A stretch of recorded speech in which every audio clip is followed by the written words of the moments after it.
응답의 분별. 기도하고 응답 받았다고 하는데 하나님과 관계없는 응답을 받고 응답 받았다고 착각하며 어둠에게 끌려다니는 영혼들이 있어요. 그래서 응답도 분별을 해야 돼. 오늘 응답의 분별을 하려면 어떻게 돼? 철저히 내 이론, 내 생각을 내려놔야 돼. 욕심을 가지고 기도하면 그 기도의 응답이 내가 하고 싶은 거로 오는 거야. 누가 줘? 사탄이가 주는 거예요. 그러니까 비우지 않고 기도하는 것은 아무런 의미가 없어요. 여러분에게 오히려 거꾸로 귀만 커지고 눈만 높아지고, 그래서 나 다 해봤어, 나도 들어봤어, 응답 받았어, 나도 해봤어 라고 하는데, 가장 무서운 게 뭐예요? 내가 꿈꾸는 대로, 생각하는 대로, 보는 대로 일이 착착착착 진행돼. 그런데 내 삶에 열매가 없다. 이게 가장 무서운 응답이지. 이거 사탄이가 주는 거예요.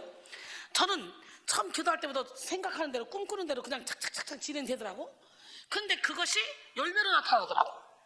이게 열매로 같이 병행이 돼야 이게 하나님이 주시는 응답이고, 뭔가 보이는데 들리는데 막 가정도 잘 되고 자녀도 잘 되고 사업도 잘 되고 다 잘 돼. 걱정이 없어. 근데 내 삶에는 교만해, 이기적이야, 당직히 좋아해, 이간질해, 끼리끼리 놀아. 이거는 사탄이지. 이거는 하나님이 주는 응답이 아니에요. 분별해야 돼. 분별은, 영분별은 열매로만 알아. 그래서 저는 시작보다 끝을 더 중요하게 여기는 사람이야.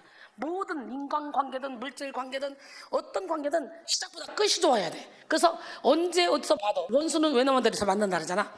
언제 어디서 봐도 아무런 꺼리낌이 없는 그런 관계가 돼야 돼. 그게 진리랄지 진리가 너희를 자유롭게 한다. 오늘 이 시간에 여러분, 얽히고 섞인 모든 문제 있다면 예수 이름으로 다 풀어내시기 바랍니다. 응답의 분별, 참 제목부터 은혜가 되지 않습니까? 응답의 분별을 받아야 돼요. 일반적으로 분별은 사물이나 일을 구분하여 가르거나 사건의 현상에 대한 그런 바른 생각과 판단으로 정의됩니다. 신앙생활에 있어서 분별은 하나님의 뜻을 깨닫고 이를 대적하는 영의 실체를 간파하는 것입니다. 사람과 사건, 환경의 배후에서 역사는 이 악한 영의 정체와 움직임을 파악해서 진리에 기반한 믿음의 판단과 결정을 내리는 것이 분별이에요. 여러분의 배후에 성령이 역사하는지 악령이 역사하는지 이걸 분별할 수 있는 능력이 있어야 되는데, 여러분은 분별 못하고 사단에게 끌려가면서도 자기는 잘하고 있다고 자존심 팍팍 부리는 사람 있죠. 그리고 이렇게 해서는 안 된다고 아는데도 불구하고 나도 모르게 그리 끌려가고 있어. 나도 안단 말이야. 그럼 알으면 안 해야 되잖아. 근데 안다고 하면서도 그냥 끌려가는 사람들이 많잖아. 여러분들 그렇죠? 애따 모르겠다, 될 대로 되라. 그냥 이거 이러면 안 되는데, 안 되지만 어쩔 수 없어, 그리고 그냥 끌려갈 때가 있잖아. 누구만 손해야? 나만 손해야. 우리는 분별을 통해 선과 악을 구분하고 성령과 악령을 구분하며 옳고 그름을 판단할 수가 있습니다. 가장 무서운 것이, 성령과 악령을 구분하지 못하면 우는 사자처럼 들어다니며 삼킬자를 찾는 악한 영은 악한 영의 능력을 줘서 그 악한 영의 능력 가운데서도 가짜 평안을 허락하는 거예요. 가짜 기쁨을 허락하는 거예요. 그러니까 분별이 안 되는 거지. 그래서 여러분이 양심에 손을 얹고 내가 열매를 맺고 있나? 내가 말씀대로 살고 있나? 요거를 분별해야 돼 먼저. 그리고 아니라면 말씀대로 살도록 주님 은혜를 베풀어 주세요. 열매 맺도록 은혜를 베푸세요. 주님, 내 이웃을 내 몸처럼 사랑하라 하셨는데, 일단 내가 이 과거의 모든 결핍의식, 상처로부터 해방돼서 나를 사랑하게 하시고 그 사랑으로 모든 사람을 사랑하게 도와주세요. 과실나무도 일단 자기가 배를 채운 다음에 영양분을 흘려보내. 내 코가 속자인데 뭐가 되겠어? 그러니까 일단은 나부터 은혜를 받아야 되겠지. 나만 사랑하는 건 근데 죄야. 이웃을 사랑하기 위해서, 하나님을 사랑하기 위해서 나를 사랑해야 돼. 또 분별을 통해 인생의 우선순위를 매기고 상황을 판단하여 적절한 대처를 할 수가 있습니다. 뿐만 아니라 우리는 분별을 통해 옳고 그름을 선택할 수 있다고 그랬죠? 분별을 통해 하나님의 뜻을 우리가 분별해서 이룰 수가 있는 거예요.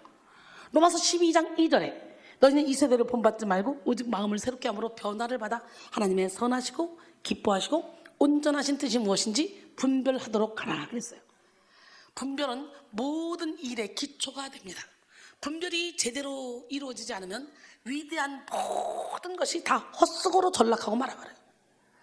대단한 순종도, 뜨거운 열정도, 고도의 전략도 정확한 분별이 동반되지 않으면 아무런 소용이 없어요.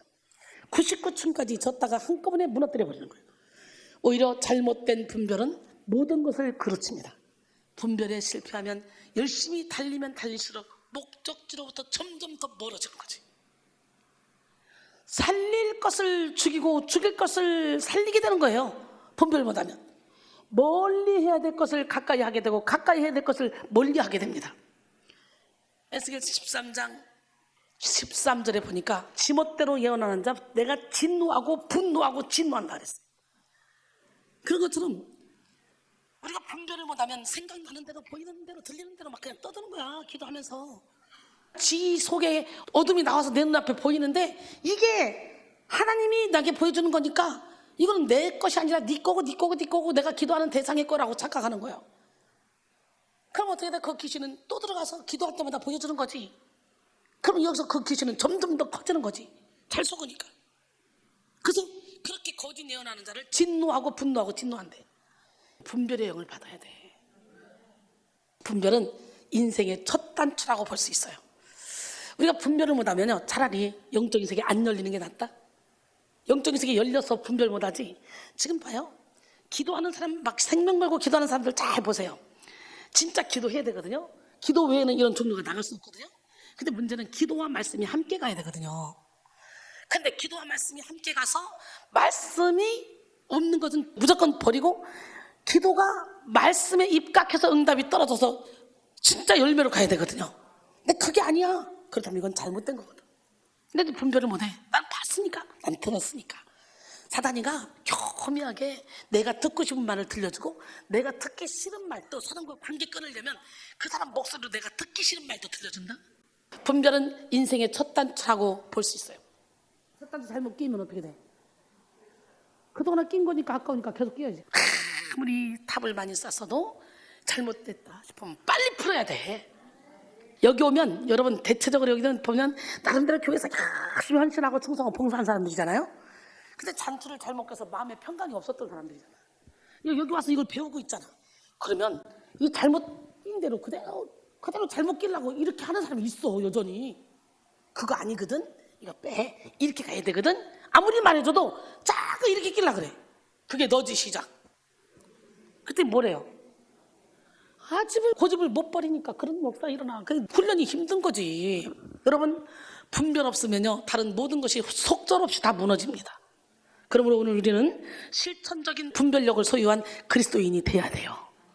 하나님의 뜻을 이루기 위해, 영원한 생명을 얻기 위해, 약속된 축복을 누리기 위해, 영적 전쟁에서 승리하기 위해 우리는 반드시 분별력을 겸비해야 됩니다. 머리로만 아는 분별이 아니라 삶 속에 실천적으로 적용할 수 있는 분별력을 소유해서 분별로 삶을 변화시키고 성령의 열매를 맺어야 합니다. 특히 미혹의 시대를 살아가는 그리스도인에게 무엇보다 우선적으로 중요한 것은 바로 분별입니다. 분별은 포장에 현혹되지 않고 외면 안에 감추인 내면을 보는 능력입니다. 분별은 뭐라고? 내면을 보는 능력. 예? 참과 거짓, 진짜와 가짜를 구분짓고 나타난 현상의 원인과 결과를 통찰하는 능력이 바로 분별입니다. 우리는 모든 분별의 잣대가 되는 진리의 말씀 위에 바로 서서 모든 사건과 상황을 분별해야 합니다. 조직과 환경의 배후에서, 사람의 배후에서 역사하는 영을 분별하고 하나님의 뜻을 분별해야 합니다. 보기 좋게 치장한 겉모습과 사탕발림과 같은 그런 달콤한 말소리에 미혹받을 것이 아니라 그 안을 채우고 있는 영적 실체를 분별하고 하나님이 기뻐하시는 길로 가기 위해 반드시 영분별을 받아야 됩니다. 할렐루야. 영분별을 못 받으면 어떤 역사가 일어나? 영이 확 뚫리면요 첫 번째로 찾아오는 손님이 교만 손님이에요. 네가 우리 교회에서 영권 최고야. 하나님은 너와 함께 하셔. 이 쟤들보다 쟤들 영권 하나 없잖아.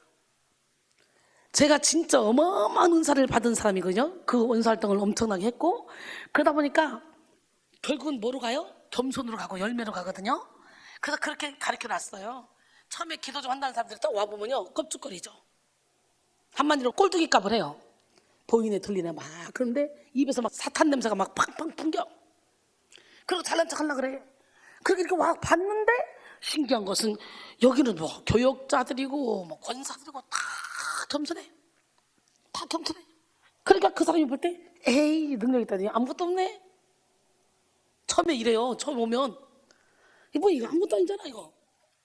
그러다가 조금 지내다 보면은 어머 이 사람들이 영권이 없어서가 아니라 영권이 너무 세서 열매를 맺고 있네. 이걸 뒤늦게 발견하더라고. 진짜 신기하지. 기도 많이 한 사람들이요 이 기를 제대로 잡아주지 않잖아요. 몸에서 사탄 냄새가 퉁퉁 풍겨요. 호흡에서 입에서 대화하는데도 냄새가 퉁퉁 풍겨서 옆에 가기도 숨 막힐 정도로 냄비탄 냄새, 시궁창 냄새. 우리는 사망에 이르는 냄새를 풍기면 안 되고 우리는 생명에 이르는 냄새를 풍겨야 돼요. 할렐루야. 데살로니가 후서 2장 9절로 12절까지 보면 악한 자에 나타나면 사탄의 활동을 따라 모든 능력과 표적과 거짓 기적과 불의의 모든 속임으로 멸망하는 자들에게 있으니.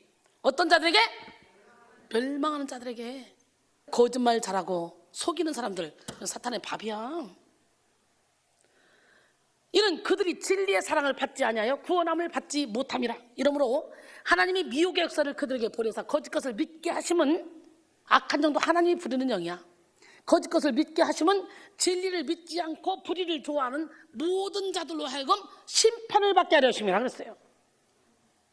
요한일서 4장 1절로 3절 보니까 사랑하는 자들아 영을 다 믿지 말고 오직 영들이 하나님께 속하였나 분별하라. 많은 거짓 선자가 세상에 나왔습니다. 이로써 너희가 하나님의 영을 알지니 곧 예수 그리스도께서 육체로 오신 것을 시인하는 영마다 하나님께 속한 것이요 예수를 시인하지 아니하는 영마다 하나님께 속한 것이 아니니 이것이 곧 적그리스도의 영이라 그랬어요.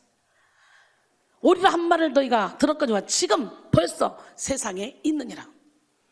지금 적그리스도를 아주 판치고 있습니다. 그러니까 우리는 분별 없으면 천국은커녕 분별 없으면 이 땅에서도 지옥 같은 삶을 살다가 영원토록 지옥을 갈 수밖에 없어. 분별 못하면. 현대는 무분별, 무질서가 아주 극에 달한 시대입니다. 세상 전반의 가치와 개념의 절대성이 무너지고 혼돈과 혼합이 난무하죠. 기독교도 예외가 아니에요. 현대의 그리스도인은 대다수가 무분별하게 은사를 추구하고 기이한 현상을 탐닉하는 신비주의에 치우치든지 아니면 신비주의에 대한 우려로 성령의 은사나 치유에 대해서 반감을 나타내는 은사중지론에 치우쳐 있습니다. 기도를 많이 하고 말씀을 많이 본다고 자부하는 많은 사람들이 진리의 말씀과 관계없는 신비적인 표적을 쫓고 자기 과실을 위한 열심에 치우칩니다. 그래서 삶 속에 시기, 미움, 교만, 다툼, 욕심이 가득하면서도 성경 통독 횟수, 금식 기도 기간, 물질 들인 금액, 획기적인 이 신앙생활을 통해 자기를 막 내세우는 거지. 한편 은사 중지론에 갇혀있는 사람들은 현재적으로 역사하는 성령의 신유, 변화, 기적을 믿지 않아요. 성경에 증언된 은사도 믿지 않아요. 말씀을 통해 나타나는 능력도 믿지 않아요. 은사 폐지론에 빠진 사람들은 말씀 중심이라는 명목을 내세우지만 말씀을 믿지 않아요. 죽은 말씀만 가지고 떠드는 거죠. 은사와 기적이 나타나면 선입견을 딱 가지고 판단하고 정죄합니다. 그러나 우리 주님은 뭐라 했어요? 요한복음 14장 12절에 내가 진실로 진실로 너에게 이르노니 나를 믿는 자는 내가 하는 일을 그도 할 것이요 또한 그보다 큰 일도 하리니 이는 내가 아버지께로 갑니다. 할렐루야. 마가복음 16장 17절로 18절 보니까 믿는 자들이 이런 표적이 따르니 곧 그들이 내 이름으로 귀신을 쫓아내며 새 방언을 말하며 뱀을 집어올리며 무슨 독을 마실지라도 해를 받지 아니하며 병든 사람이 선언한 즉 나으리라 하시더라. 근데 그 주님은 어제나 오늘이나 영원토록 동일하대. 하나님의 말씀은 1.1핵도 변하지 않는데 그럼 은사 폐지론자들은 이거 안 믿는 거잖아. 그잖아요. 어제나 오늘이나 영원토록 동일한 말씀인데 초대교회 때만 은사가 나타나고 그 이후는 안 나타나? 아니잖아. 근데도 사람들은 자기 틀에 갇혀서 자기 의에 불타서 은사가 나타나면 잘못된 거야. 탁 색안경 끼고 보는 거예요. 기가 막히죠. 오늘 우리는 영적인 분별력을 가지고 성령의 열매를 맺는 그리스도인이 되어야 합니다. 영국 침례교회에서 오랫동안 목회를 하던 마틴 로이드 목사가 있었는데요. 그는 기적은 성경에만 있다고 주장하던 사람이었어. 그런데 그가 기적을 믿게 된 동기가 있습니다. 그의 친구 때문인데요. 그의 친구는 불치병에 걸려서 의사는 6개월뿐이 못 산다 그랬어요. 그 친구는 완전히 폐인이 돼서 죽을 날만 기다리고 있던 중에 그 마을에 학생 전도단이 들어와서 부흥 집회를 열게 되었어요. 그때 전례 없이 회개 운동이 막 강하게 나타나고 많은 병자들도 낫게 됐습니다. 이 소식을 들은 친구 부인은 환자를 수레에 태워서 부흥 집회가 열리고 있는 천막에 가서 기도를 부탁했어요. 그런데 놀랍게도 부흥 집회가 끝날 때쯤 환자가 벌떡 일어나 이리 뛰고 저리 뛰며 하나님을 찬양했고, 환자는 자기가 타고 왔던 수레에 오히려 가족들을 태우고 그러고 돌아오는 역사가 일어났어. 할렐루야. 이 소식을 접한 루이스 목사는 고백하기를, 나는 이 사실을 믿는 외에 다른 도리가 없다. 나는 고백한다. 철저한 칼빈주의자 목사로서 교회 내의 모든 간증은 감정에 치우친 것에 불과하다고 비판하던 나는 이제 기적을 믿는다.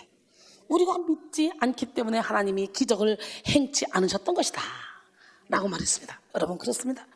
우리가 믿지 않으면 절대로 기적을 볼 수가 없어요. 믿지 않는 자에게는 안 나타나요. 믿는 자에게 나타나지. 영성 생활의 핵심은 열매에 있습니다. 줄기가 크고 가지가 많으며 잎사귀가 무성해도 열매를 맺지 않는 나무는 아무런 소용이 없어. 하나님은 우리에게 성령의 열매를 기대하시고 영혼의 열매를 요구하십니다. 요한복음 15장 8절에 너희가 열매를 많이 맺으면 내 아버지께서 영광을 받으실 것이요 너희는 내 제자가 되리라. 16절에 보니까 너희가 나를 택한 것이 아니요 내가 너희를 택하여 세웠나니 이는 너희로 가서 열매를 맺게 하고 또 너희 열매가 항상 있게 하려 함이라. 할렐루야. 그래서 내 이름으로 아버지께 무엇을 구하든지 다 받게 하려 함이라 그랬어요. 로마서 7장 4절에 그러므로 내 형제들아 너희도 그리스도의 몸으로 말미암아 율법에 대하여 죽임을 당하였으니 이는 다른 이 곧 죽은 자 가운데서 살아나신 이에게 가서 우리가 하나님을 위하여 열매를 맺게 하려 합니다. 뭘 맺어? 열매를. 우리는 신앙의 열매를 맺어야 돼요. 말씀을 듣기만 하고 행하지 않으면 자기 자신을 기만하는 자가 되고 맙니다. 야고보서 1장 22절에 너희는 말씀을 행하는 자가 되고 듣기만 하여 자신을 속이는 자가 되지 말라 그랬어요. 마태복음 7장 16절로 23절까지 보니까요, 그들의 열매로 그들을 알리라. 가시나무에서 포도를 또는 엉겅퀴에서 무화과를 따겠느냐? 이와 같이 좋은 나무마다 아름다운 열매를 맺고 못된 나무가 나쁜 열매를 맺나니 좋은 나무가 나쁜 열매를 맺을 수 없고 못된 나무가 아름다운 열매를 맺을 수 없느니라. 아름다운 열매를 맺지 않냐는 나무마다 찍혀 불에 던져지느니라. 이러므로 그들의 열매로 그들을 알리라. 그리고 나더러 주여 주여 하는 자마다 다 천국에 들어올 것이 아니라 다만 하늘에 계신 내 아버지의 뜻대로 행하는 자가 그런 것을 알겠어요. 여러분, 주여 주여 부르며 기도해도 귀신을 쫓아내도 많은 권능을 행해도 열매가 없으면 아무 소용이 없다는 거예요. 각종 표적과 이적과 기적을 나타내도 아버지 하나님의 뜻대로 행하지 않으면 하나님과 관계없는 삶을 살게 된다는 거예요. 그래서 마태복음 7장 21절 23절 보니까 나더러 주여 주여 하는 자마다 다 천국에 들어갈 것이 아니요 다만 하늘에 계신 내 아버지의 뜻대로 행하는 자라에 들어가리라. 그날에 많은 사람들이 나더러 이르되 주여 주여 우리가 주의 이름으로 선지자 노릇하며 주의 이름으로 귀신을 쫓아내며 주의 이름으로 많은 권능을 행하지 않냐니까 하리니 그때 내가 그들에게 밝게 말하되 내가 너희를 도무지 알지 못하니. 도무지 알지 못하니. 불법을 행하는 자들아 내게서 떠나가라. 그러니까 열매 없이 귀신 쫓아내고 선자 노릇하고 열매 없이 많은 권능을 행해도 예수님 모른대. 우리 하나님이 우리에게 각종 은사를 주시는 것은 열매를 맺기 위한 과정에 있는 거예요. 은사만 받고 열매를 못 맺고 귀신의 열매를 맺고 있다? 이 사람은 왕대막이지. 지옥 아랫목에 갈 사람들이지. 근데 나는 은사가 아무것도 없는 것 같아. 난 귀신도 안 쫓아내고 나는 많은 권능도 행하지도 않았고 난 뭐 한 것도 없는 것 같아. 근데 내가 보니까 모든 사람이 사랑스럽고 베풀고 싶고 나누고 싶고 막 내가 그냥 행복해. 인생이 눈에 보이지 않아도 귀에 들리지 않아도 주님의 뜻대로 살아져. 이 사람이 최고의 영권자야. 기도 많이 하면 좋죠? 왜? 기도 외에는 이런 종류가 나갈 수 없으니까. 그러나 기도를 초점 못 맞추고 기도하면 귀신에 밥 되는 거예요. 그래서 먼저 초점을 맞춰야 돼. 초점 못 맞추고 기도하면 하나님과는 점점 더 멀어지는 거예요. 왜? 귀신이 보여주고 들려주고 역사 일으키고 나타내고 능력 나가고 하니까 여전히 나가니까 나는 하나님께 쓰임받아 착각하는 거예요. 그러나 삶의 열매를 볼 여력이 없는 거예요. 그 사람들은 자기 자신이 누군지도 모르는 거지. 오늘 나를 볼 줄 아는 시간이 되길 원해요. 예, 수려하게 기도해도 겸손하지 않으면 아직 온전한 성령의 사람이 아닙니다. 성경 지식이 아무리 많아도 시기와 미움, 다툼이 남아있으면 영에 속한 사람이 아닙니다. 고린도전서 3장 3절에 너희는 아직도 육신에 속한 자로다. 너희 가운데 시기와 분쟁이 있으니 어찌 육신에 속하여 사람을 따라 행함이 아니려 그랬어요. 히브리서 5장 12절로 14절 보니까 때가 오래되었으므로 너희가 마땅히 선생이 되었을 터인데 너희가 다시 하나님의 말씀의 초보에 대하여 누구에게서 가르침을 받아야 할 처지이니 단단한 음식은 못 먹고 젖이나 먹어야 할 자가 되었더라. 이는 젖을 먹는 자마다 어린아이니 의의 말씀을 경험하지 못한 자요. 단단한 음식은 장성한 자의 것이니 그들은 지각을 사용함으로 연단을 받아 선악을 분별하는 자들이니라. 할렐루야. 여러분 그렇게 평생을 신앙생활하고 성경을 수도 없이 읽고 기도를 많이 했는데도 아직도 갓난아기처럼 시기 질투하며 살아가고 있지는 않습니까? 아직도 하나님이 여러분을 가지치게 하는데 단단한 음식을 못 먹고 나는 좋은 말만 듣고 싶어, 사랑만 받고 싶어, 그러고 있지는 않습니까? 안타까운 거죠. 분별력은 성령으로 말미암은 은사로 주어지기도 하지만 영성 훈련을 통해서 겸비되기도 합니다. 그래서 헬리나우에는 분별을 은사이자 훈련으로 봤어요. 오늘 분별의 은사를 받으면 참 신기하죠. 저는 영적 전쟁을 엄청 치렀잖아요. 처음부터. 그래서 영적인 기운이 그냥 뻔히 읽혀져. 그냥 어떤 일이 벌어질지 느껴져. 그랬으니 제가 그걸 쫓아갔으면 나는 완전히 예수무당 됐고 이미 빌딩 수천 개 졌을 거예요. 왜? 사람들은 그거 너무 좋아하거든. 난 초창기에 뭔지도 모르고 성령께서 주시는 대로 설교를 하고 막 예언해주고 그랬더니요, 미국도 캐나다도 막 한국도 막 사람들이 막 백몇십 명씩 막 몰려다녔어요. 미국에서도 캐나다에서도. 근데 그때는 나는 철저히 성령에 붙들렸기 때문에 예수무당 짓을 한 게 아니고 성령에 의해서 예언을 했던 거예요. 근데 어느 순간에 사람들이 나를 이용하려고 하니까 야 지금은 쟤들이 복채내러 왔어 하지마. 그 딱 중단했죠. 그러니까 막 영적인 일 한다고 막 하나님이 내게 준 은사를 그대로 사용해봐. 앉을 자리 없어. 금방 딱 차. 그러나 저는 1번도 2번도 3번도 내가 그 길을 다 경험해 왔잖아. 그건 중요해. 그러나 진짜 열매를 맺는 게 가장 중요하니까 여러분이 은사가 열려가지고 막 우여곡절 속에 여기까지 오기는 쉽지가 않아. 왜냐면 은사가 열리면 1번으로 교만마귀가 들어간다니까. 교만마귀가 들어가서 계속 끌고 가는 거예요. 이거 끌어가지고 이거 오는데 쉽지가 않아요. 그러나 말씀을 가지고 그 은사가 하나씩 하나씩 열려가면 스스로 분별이 되니까 쫙 열매로 가는 거지. 그래서 저는 이 말씀을 가지고 그런 은사를 나타내고 이 말씀을 통해 역사하라고, 할렐루야, 이렇게 훈련을 시키고 있는 거예요. 하나님은 살아계십니다. 여러분, 헬리나우에는 분별을 은사이자 훈련으로 봤는데요, 그는 영분별에 대해서 우리가 하나님의 뜻을 알고 하나님의 사랑과의 신비한 상호작용 가운데 우리의 소명과 사명을 이룰 수 있도록 우리 삶에 하나님의 사랑과 지시가 나타나는 독특한 방식을 알아내고 확인하는 훈련으로 정의를 내렸습니다. 나가 헬리나우에는 영분별을 위해서 우리가 가장 절실한 소원이 바로 하나님의 소원에 맞춰 조정되는 우리의 내면의 귀를 기울이고 반응하는 것이 필요하다고 했습니다. 이를 통해 우리는 인생에서나 이 세상에서 벌어지는 이런저런 일이 어떻게 연결되는지를 꿰뚫어 볼 수 있는 통찰을 얻게 된다고 했어요. 고린도전서 12장 7절로 11절 각 사람에게 성령을 나타내시면 유익하게 하려 하심이라. 어떤 사람에게는 성령으로 말미암아 지혜의 말씀을, 어떤 사람에게는 같은 성령을 따라 지식의 말씀을, 다른 사람에게는 같은 성령으로 믿음을, 어떤 사람에게는 한 성령으로 병 고치는 은사를, 어떤 사람에게는 능력 행함을, 어떤 사람에게는 예언함을, 어떤 사람에게는 영들 분별함을, 영들 분별, 다른 사람에게는 각종 방언만함을, 어떤 사람에게는 방언들 통역함을 주시나니 이 모든 일은 같은 한 성령이 행하사 그의 뜻대로 각 사람에게 나누어 주시는 것이라. 근데 신기하죠? 하나님의 달란트를 주실 때 한 개를 줬는데 이걸 잘해, 그러면 2개 줘. 2개는 잘해, 3개 줘. 3개는 잘해, 4개 줘. 그런 것처럼 은사도 각 사람에게 나누어 주지만 많이 가지고 있는 사람들이 있더라고요. 여러분 봐요. 1달란트, 2달란트, 5달란트를 줬는데 2달란트, 5달란트는 이 사람들은 장사해서 배로 늘렸잖아.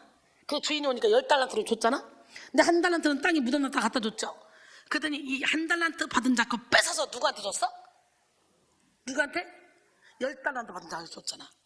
은사도 그렇더라고. 그래서 하나를 잘하는 사람이 다 잘해. 어때? 잘하고 싶어? 못하고 싶어? 잘하면 괴롭다니까. 왜? 잘하는 사람은 다 사람들이 기대해. 잘하는 사람은 어때요? 딱딱 보기만 해도 일이 짝짝짝 보여. 잘하면 괴로워. 예, 그러므로 우리는 재능과 달란트 누구나 다 하나님이 주시는데 그 재능과 달란트 중에 뭐가 제일 중요해? 분별. 영분별이 가장 중요해요. 사람들이 영분별 못해가지고 막 이상한 막 예수무당 쫓아가고 막 말도 안 되는 그런 상상을 초월하는 일들을 막 하는 사람들 쫓아가 좋다고 몰려다니고 쫓아다니고 막 이래요. 기가 차서 말도 안 나와요. 그러므로 영적인 분별은 생명을 얻게 합니다. 매사에 성령이 기뻐하시는 일인지 악령의 사주를 받은 일인지 분별해야 되고, 모든 일의 결과가 성령의 결과인지 어둠의 결과인지 분별해야 돼요. 기도를 분별하고, 열정을 분별하고, 사랑을 분별하고, 헌신을 분별해야 돼. 열심을 분별하고, 은사를 분별하며 말과 행동을 분별해야 합니다. 가치관과 성격을 분별해야 되고, 습관과 관계를 분별해야 되고, 꿈과 비전을 분별해서 하나님의 말씀에 합한 것만 남기고 아닌 것은 다 버려야 돼. 아멘. 우리는 영원하고 참된 진리를 분별해야 돼요. 예, 그 진리를 붙잡고 비진리를 분별해서 버려야 됩니다.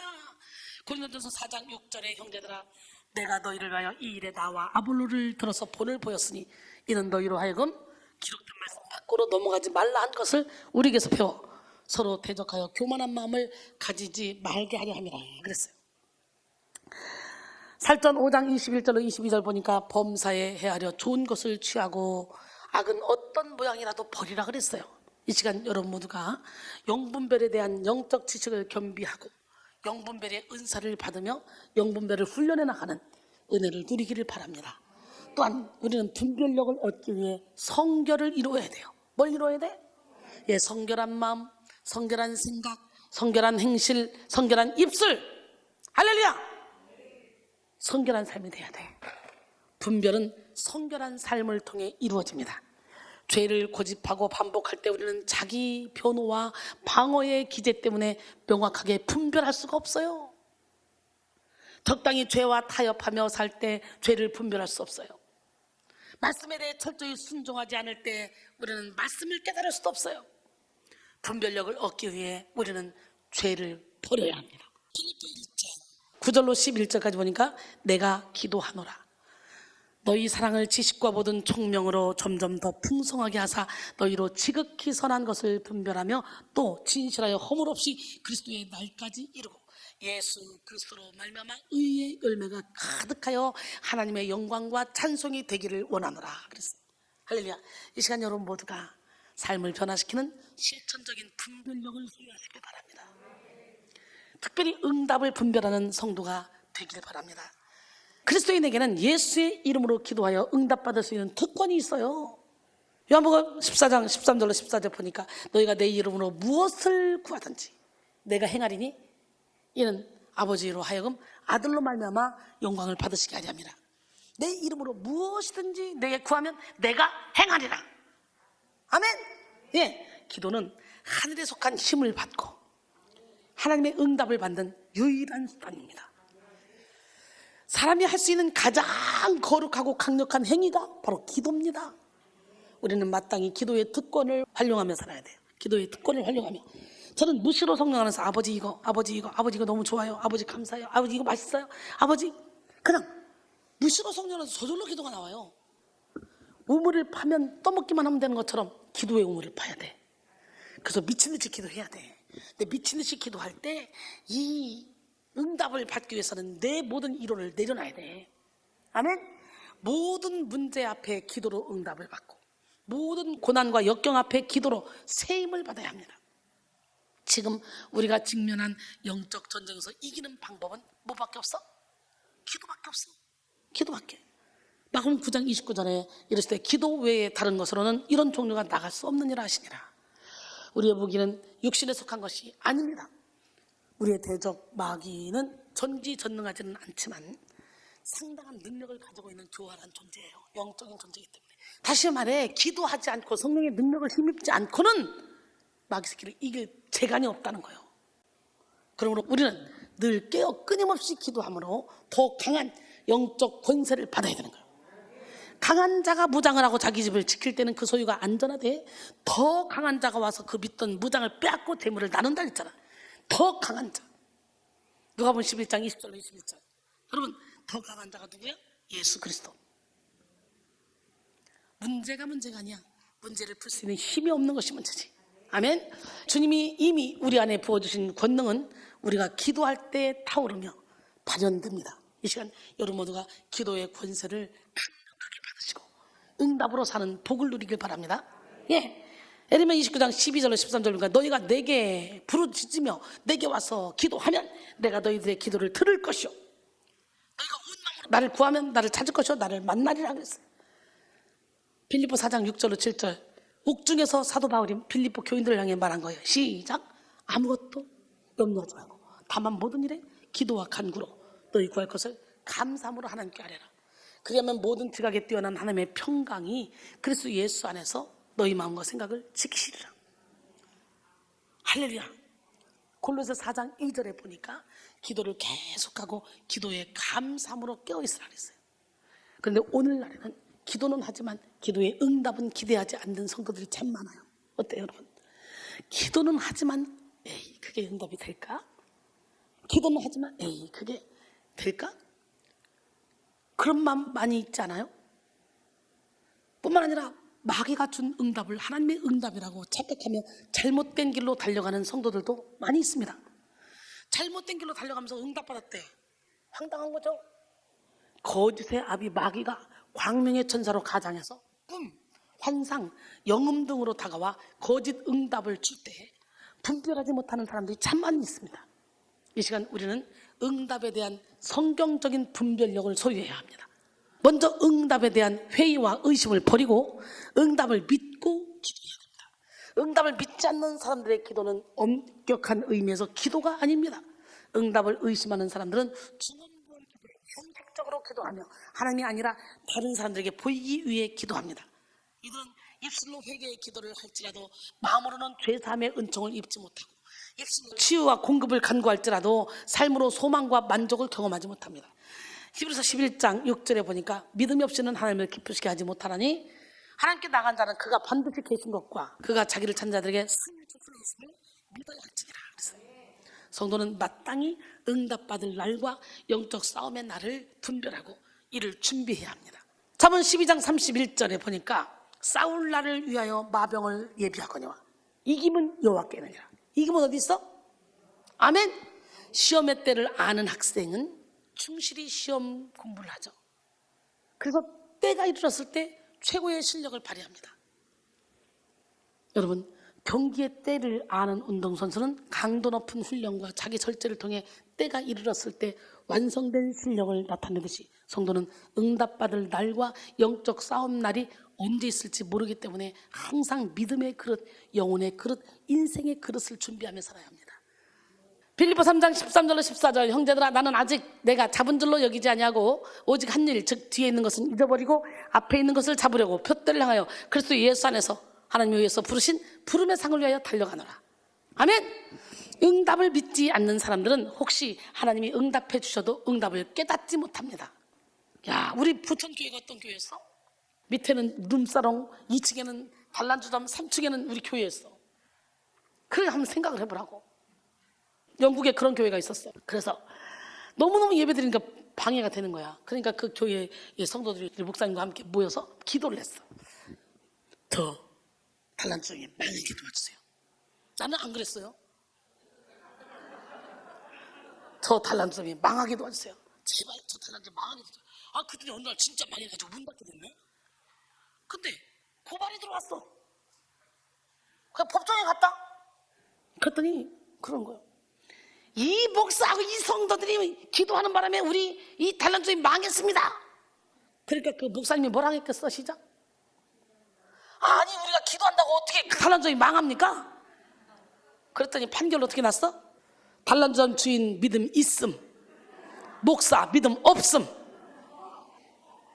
마가복음 11장 23절로 24절, 내가 진실로 너에게 이르노니 누구든지 이 산더러 들리어 바다에 던져지라 하며 그 말하는 것이 이루어질 줄 믿고 마음에 의심하지 않으면 그대로 되리라. 아멘. 그러므로 내가 너에게 말하노니 무엇이든지 기도하고 구하는 것은 받은 줄로 믿으라. 그러면 너에게 그대로 되리라. 아멘. 받으는 헬라어로 람바노인데요, 취하다, 붙잡다라는 뜻을 가진 과거형 동사입니다. 즉 우리가 기도하면 다 받을 수 있다는 거죠. 오늘 보면은 예수님의 산상수훈의 일부로 성경 전체를 축약하는 핵심적인 가르침을 담은 말씀입니다. 오늘 본문에서 예수님이 강조하시는 것은 응답을 확신하는 적극적인 기도입니다. 예수님이 말씀하신 구하라, 찾으라, 두드리라, 이 말씀은 모두 현재 명령형으로 기도의 계속성을 명령하시는 말씀이에요.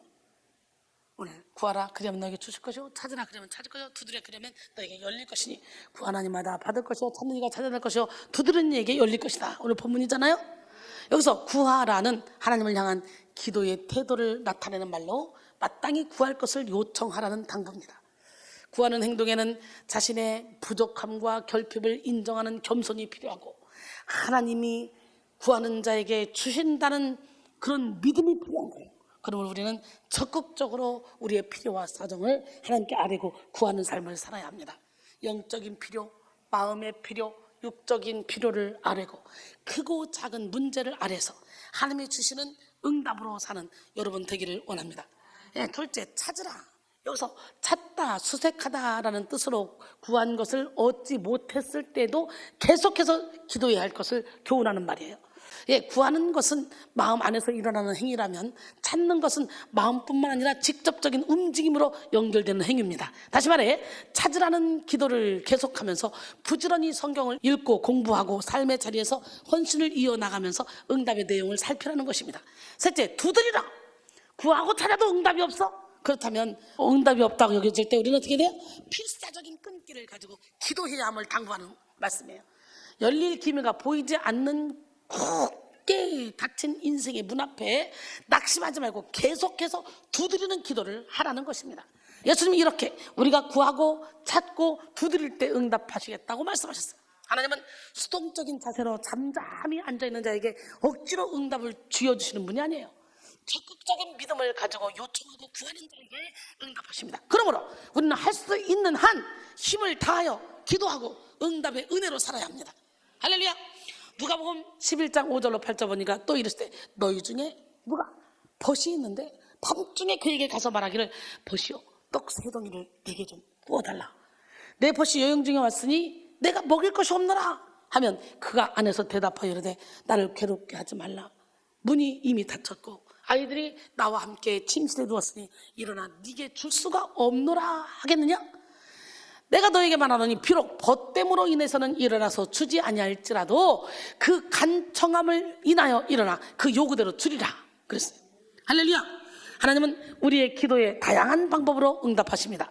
모든 응답은 하나님의 선하신 섭리에 따라서 주어지는데요, 크게 4가지로 기도의 응답은 먼저 아니다입니다. 뭐라고요? 아니다.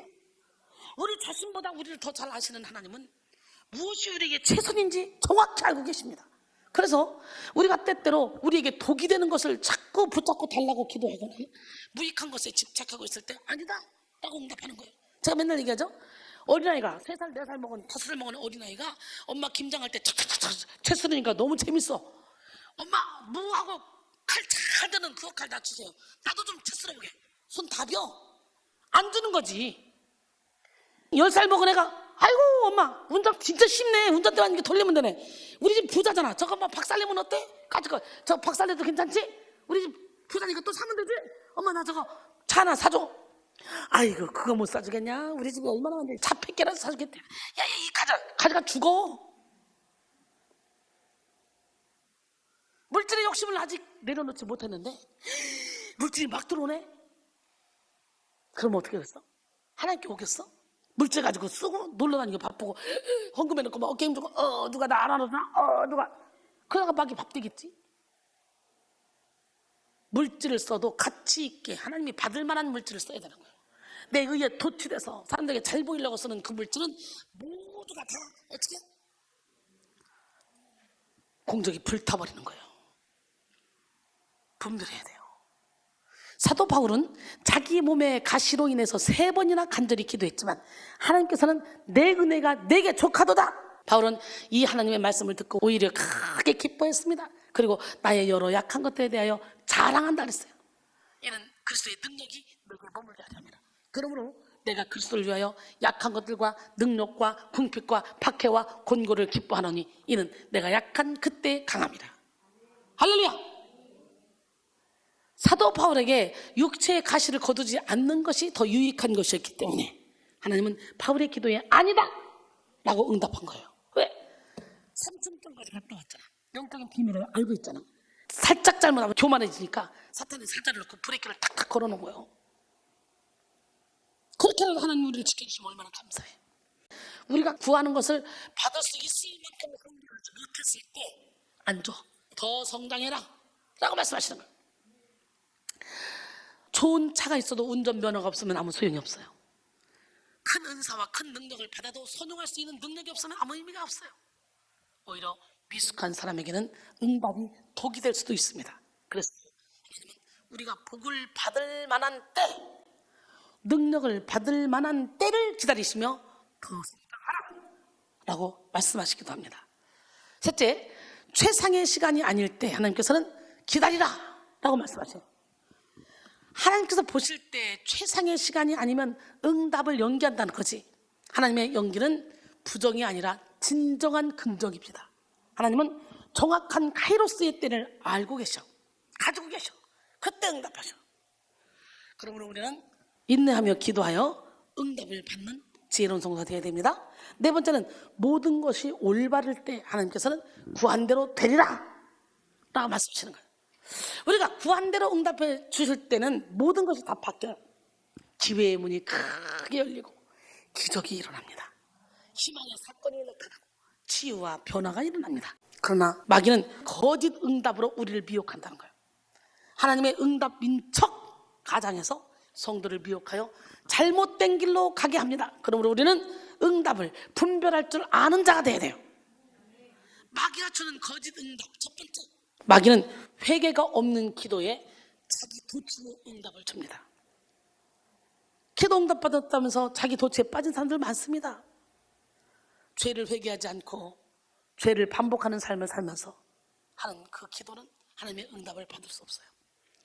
시편 66편 18절, 내가 나의 마음의 죄악을 품었더라면 주께서 듣지 아니하시리이다. 내 마음의 죄악을 품면 기도도 안 들어 주님이.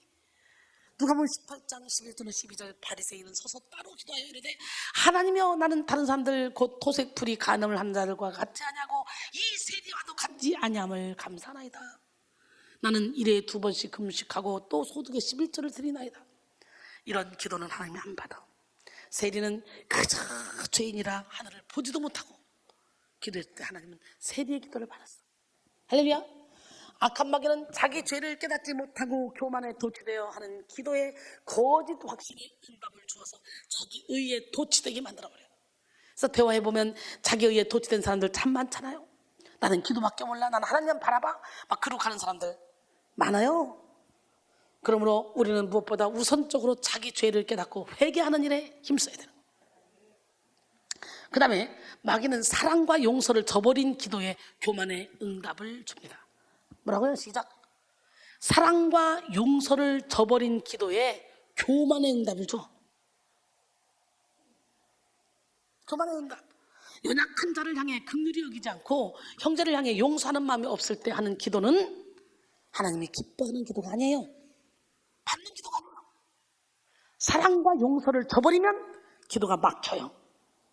빛 가운데 있다면서 그 형제를 미워하는 자는 어둠 가운데 있는 자요. 그 형제를 사랑하는 자는 빛 가운데 거하여 자기 속에 꺼리낌이 없으나 그 형제를 미워하는 자는 어둠에 있고 또 어둠에 행하며 갈 바를 알지 못하느니라. 요한일서 2장 9절로 11절 말씀이야. 그냥 내가 기도하는 사람이야. 근데 형제를 미워해. 내가 기도하는 사람이야. 근데 분열해. 내가 기도하는 사람이야. 근데 분별을 못해. 이거 무슨 이유일까? 이거 초점이 잘못된 기도야. 그러므로 우리는 먼저 미움과 원망을 버리고 용서하는 마음으로 기도해야 합니다. 고린도서 2장 10절로 11절 너희가 무슨 일에든지 누구를 용서하면 나도 그리하고 내가 만일 용서한 일이 있으면 용서한 그것은 너희를 위하여 그리스도 앞에서 한 것이니 이는 우리로 사탄에게 속지 않게 하려 함이라. 우리는 그 계책을 알지 못하는 바가 아니로라 그랬어요. 여러분 베드로전서 3장 7절도 보니까 남편들아 이와 같이 지식을 따라 너희 아내와 동거하고 그를 더 연약한 그릇이요 또 생명의 은혜를 함께 이어받을 자로 알아서 귀히 여기라. 이는 너희 기도가 막히지 아니하게 하려 합니다. 아멘. 이 관계가 얽히면 기도가 다 막힌다는 거야. 관계가 얽힌 상태에서 기도해서 막 응답받아 딱 이건 심각한 거지. 이거는 양심 화인 맞은 거지. 마태복음 5장 23절로 24절 그러므로 예물을 제단에 드리려다가 거기서 내 형제에게 원망 들을 만한 일이 생각나거든. 예물을 제단 앞에 두고 먼저 가서 형제와 화목하고 그 후에 와서 예물을 드리라. 여러분 미움과 시기에 용서하지 못하는 마음을 버리지 않고 악독한 마음을 고집하며 기도할 때 마귀는 악한 교만의 응답을 주어서 더욱더 마음을 완악하게 합니다. 자신의 분노와 혈기, 판단과 정죄를 정당하게 느끼도록 유도하고 자기 상태의 심각성을 깨닫지 못하게 합니다. 그래서 우리는 믿음의 동력자가 필요한 거예요. 삼겹줄은 쉽게 끊어지지 않아. 믿음의 동력자로서 내가 잘못 판단해서 사단에게 끌려갈 때 끌어줄 수 있는 사람이 필요하지, 내가 잘못 판단해서 사단에게 끌려갈 때 같이 휩싸이는 사람이 필요한 게 아니에요. 우리는 그 같이 휩싸이는 사람 뭐야? 같이 당짓는 거지. 하나님이 제일 싫어하는 게 당짓는 거예요. 우리 교회에서도 절대로 당짓지 말고 하나님 중심 그리고 주의 종 중심으로 뭉쳐서 하나님이 기뻐하는 일만 해야 돼. 교회는 친목단체가 아니야. 야고보서 3장 14절로 16절 그러나 너희 마음속에 독한 시기와 다툼이 있으면 자랑하지 말라. 진리를 거슬러 거짓말하지 말라. 이런 지혜는 위로부터 내려온 것이 아니요 땅 위의 것이요 정욕의 것이요 귀신의 것이니 시기와 다툼이 있는 곳에는 혼란과 모든 악한 일이 있음이라 그랬어요. 에베소 4장 31절로 32절 보니까 너희는 모든 악독과 노함과 분냉과 떠드는 것과 비방하는 것을 모든 악의와 함께 버리고 서로 친절하게 하며 불쌍히 여기며 서로 용서하기를 하나님이 그리스도 안에서 너희를 용서하신 것 같이 하라 그랬어요. 할렐루야. 세 번째, 마귀는 의심하는 기도에 절망의 응답을 줍니다. 무슨 응답? 기도했는데 절망밖에 없어. 의심해서 그래. 야고보서 1장 6절로 7절 오직 믿음으로 구하고 조금도 의심하지 말라. 의심하는 자는 마치 바람에 밀려 요동하는 바닷물과 같으니 이런 사람은 무엇이든지 죽게 얻기를 생각하지 말라 그랬어요. 하나님은 의심하는 마음으로 하는 기도에 응답하지 않으십니다. 그러므로 우리는 먼저 성결하게 해서 온전한 믿음으로 기도해야 합니다. 근데 마귀는 의심하는 자에게 기도해도 소용없다는 절망을 가져다 줍니다. 아무리 기도해도 아무리 예배를 드려도 달라질 것은 없다는 생각을 줘서 기도를 포기하게 만들고 헌신을 포기하게 만들어. 마지막으로 마귀는 정욕을 따라하는 거짓 기도에 거짓 응답을 줍니다. 거짓 응답 제일 무서워요. 육의 욕심을 따라하는 기도는요 죄악에 물든 자기 중심성에서 나오는 것으로 우리의 영혼에 무익합니다. 때때로 육의 욕심이 채워질 때 우리의 영혼은 오히려 쇠퇴할 수밖에 없어요. 따라서 하나님은 우리 인생을 위한 최종적인 유익을 위해서 정력으로 하는 기도는 거절하십니다. 야고보서 4장 1절로 3절 너희 중에 싸움이 어디로부터 다툼이 어디로부터 나느냐? 너희 지체 중에서 싸우는 정욕으로부터 나는 것이 아니냐? 너희는 욕심을 내어도 얻지 못하여 살인하며 시기하여도 능히 취하지 못함으로 다투고 싸우는도다. 너희가 얻지 못하면 구하지 아니하기 때문에 구하여도 얻지 못하면 정욕으로 쓰려고 잘못 구했습니다 그랬어요. 정욕으로 쓰려고 잘못 구하면 안 주셔. 악한 마귀는 성도가 정욕을 따라 구할 때 하나님의 응답으로 가장해서 거짓 응답을 주기도 합니다. 그러므로 욕심을 가지고 기도하는 사람은 환상을 보고 영음을 듣고 꿈을 꿔도 자기 욕심이 투영된 거짓 응답을 받을 수 있다는 사실을 명심해야 돼. 제가 맨날 하는 얘기가 그 얘기야. 비우지 않고 하는 기도는 환상을 보고 영음을 듣고 꿈을 꾸고 막 음성을 들어도 자기 욕심이 투영된 거짓 응답을 받을 수밖에 없어. 그래서 먼저 깨져야 되는 거야. 먼저 부서져야 되는 거야. 먼저 무너져야 되는 거야. 제 설교를 한 번만 들어도 영적인 분별력을 가지고 살겠다. 근데 어떤 사람들은 설교에서 저거 나 때리는 거야? 지금 나한테 하는 거야? 이러고 앉았다? 환장하는 거지. 철저히 비우지 못한 마음의 기도는 언제나 마귀에게 속기 쉽습니다. 그러므로 우리는 먼저 비우는 기도를 해야 돼요. 자기 생각을 비우고 자기 욕심을 비우고 자기의 상처를 비우고 자기 뜻을 내려놓고 하나님의 뜻을 구하는 마음으로 기도해서 우리는 하나님의 의와 하나님의 나라를 구하는 기도, 그런 기도를 해서 응답을 받아야 돼요. 하나님은 우리에게 응답하시되 언제나 성령의 방식으로 응답하십니다. 오늘 본문 9절로 11절 보니까 너희 중에 누가 아들이 떡을 달라는데 돌을 주며 생선을 달라는데 뱀을 줄 사람이 있겠느냐? 너희가 악한 자라도 좋은 것으로 아들에게 줄 줄 알거든 하물며 하늘에 계신 아버지께서 구하는 자에게 좋은 것으로 주시지 않겠느냐? 할렐루야. 이 좋은 것은 누가복음에서는 뭐라고? 성령. 오늘 성령을 꼭 받아야 돼요. 아버지께서 이 말씀을 하셨잖아요. 예수님은 이 말씀을 통해 도둑놈이나 천하의 사기꾼이나 절도범이나 조폭이나 뭐 어떤 살인자라도 자기 자식은 잘 챙길 줄 안다. 그런데 하물며 하나님 아버지께서 너희를, 자녀인 너희를 그냥 막대하시겠냐? 라는 뜻을 전하신 거예요. 그만큼 하나님이 우리의 간구에 좋은 것으로 응답하시는 것을 알고 하나님이 주시는 좋은 것을 풍성하게 누리라는 거예요. 특히 본문 11절에 하물며는 앞에 내용에 견주어 뒤에 내용을 더 강하게 긍정할 때 사용하는 접속 부사입니다. 예수님이 하물며라는 단어를 쓰신 것은 악한 자라는 표현을 통해 하늘 아버지의 이 선하신 성품을 최대한 강조하려는 의도가 담겨 있습니다. 가장 선하신 하나님을 악한 자와 비교할 만큼 너무나 당연하게도 하나님은 선한 것을 주시는 분이심을 강조하려는 거예요. 하나님이 주시는 좋은 것 중에 가장 좋은 것은 성령 하나님. 예, 성령은 최고의 기도응답이에요. 성령은 뭐라고? 최고의 기도응답. 우리 하나님은 살아계신데 성령은 물을 구하는 자에게 아주 우물을 통째로 주시는 분, 금한돈을 구하는 자에게 금광을 주시는 분. 아니 진짜 신기하지? 성령님은 우리에게 천국 전체를 안겨주시는 분. 그렇기 때문에 기름 준비만 잘하면 죽음이 두렵지 않아. 성령이 없이는 누구도 예수님을 구주로 영접할 수 없습니다. 누구도. 왜? 성령으로 아니하고는 누구든지 예수를 주시라 시인할 수 없다고 고린도전서 12장 3절은 말했잖아요. 또 성령이 아니면 우리는 구원의 길을 갈 수도 없습니다. 예수님은 성령을 보혜사라고 말하잖아요. 보혜사. 요한복음 14장 16절로 17절 내가 아버지께 구하겠으니 그가 또 다른 보혜사를 너에게 주사 영원토록 너희와 함께 있게 하시리라. 그는 진리의 영이라 세상은 능히 그를 받지 못하나니 이는 그를 보지도 못하고 알지도 못함이라. 그러나 너희는 그를 아나니 그는 너희와 함께 거하시며 또 너희 속에 계시겠습니다. 그랬어요. 이 보혜사는 보호하시고 은혜를 주시는 스승이라는 뜻이에요. 보혜사가 되시는 성령님은 우리 안에 계십니다. 결코 우리 곁을 떠나지 않으십니다.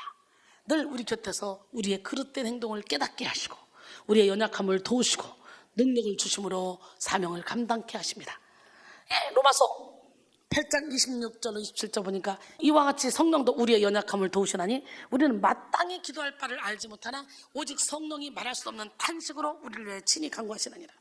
마음을 살피시니 이가 성령의 생각을 하시나니 이는 성령이 하나님의 뜻대로 성도를 위하여 간구하십니다 그랬어요. 오늘 우리는 하나님의 모든 응답은 성령의 속성을 따라 주어진다는 사실을 분명히 알아야 합니다.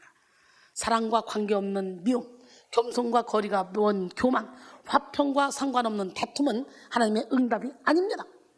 무질서하고 혼란스러운 것, 난폭하고 사나운 것, 헛되고 허망한 것은 하나님의 응답이 아니에요. 질서 무너뜨리는 거 하나님의 응답 아니에요. 사탄막이야. 성령님은 진리를 알게 하시는 진리의 영이시고, 살리는 영이시고, 세우는 영이시고, 회복시키는 영입니다. 성령으로 말미암는 응답을 받을 때 우리는 모든 지난날의 죄와 상처를 다 떨쳐내고 새로운 피조물로서의 삶을 살아갈 수 있습니다. 한계를 뛰어넘는 범사에 이기는 삶, 한계를 뛰어넘는 삶을 살 수 있습니다. 성령으로 말미암는 응답을 받을 때 우리의 삶을 예수 그리스도의 인격을 닮은 삶으로 우리를 성장시켜 주십니다. 열매 맺는 삶으로 우리를 인도하십니다. 성령님은 악령을 받아야 관계를 파괴하고 이간질하고, 성령을 받으면 절대로 그런 분이야. 성령은 모두를 품는 영이에요. 기도한다 그러면서 응답을 받아서 막 이상한 짓 한다? 이건 잘못된 거예요. 성령은 하나가 되게 하는 영이에요. 마음이 각각으로 나눠졌다가도 성령을 모두가 동시에 받으면 하나로 싹 바뀌어버리는 거예요. 할렐루야! 우리 교회가 요즘 성도들이 너무너무 행복해하고 있잖아요. 천국인 천국. 이보다 더 좋은 교회가 어디 있을까 싶을 정도로 너무너무 행복한 교회 아닙니까? 사랑으로 하나가 딱 돼서 움직이잖아요. 여러분, 하나 돼서 천국 가는 그날까지 달려갑시다. 결론적으로 사랑하는 성도 여러분, 응답을 분별하는 능력을 가지고 기도합시다. 응답을 확신하며 적극적이고 역동적인 기도를 하되 자기 생각과 자기 욕심을 피우고 기도합시다. 응답 중에는 마귀가 하나님의 응답으로 가장해서 만들어낸 거짓 응답도 있습니다. 악한 마귀는 회개하지 않는 기도에 자기 도취의 응답을 주고, 또 사랑과 긍휼을 저버린 기도에 무슨 응답? 교만의 응답을 주고, 의심하는 기도에 절망의 응답을 줍니다. 정욕을 따라하는 기도에 거짓 응답을 줍니다. 하나님은 순전한 마음으로 온전한 믿음으로 하는 기도에 응답하시되 성령의 방식과 성령의 능력으로 응답하십니다. 그러므로 우리는 성령의 열매를 기준 삼아 응답을 분별해야 합니다. 이 시간 여러분 모두가 응답을 분별하는 능력을 가지고 응답의 은혜를 누리며 성령의 열매를 맺는 기적의 주인공들이 다 되시기를 주님의 이름으로 축원합니다.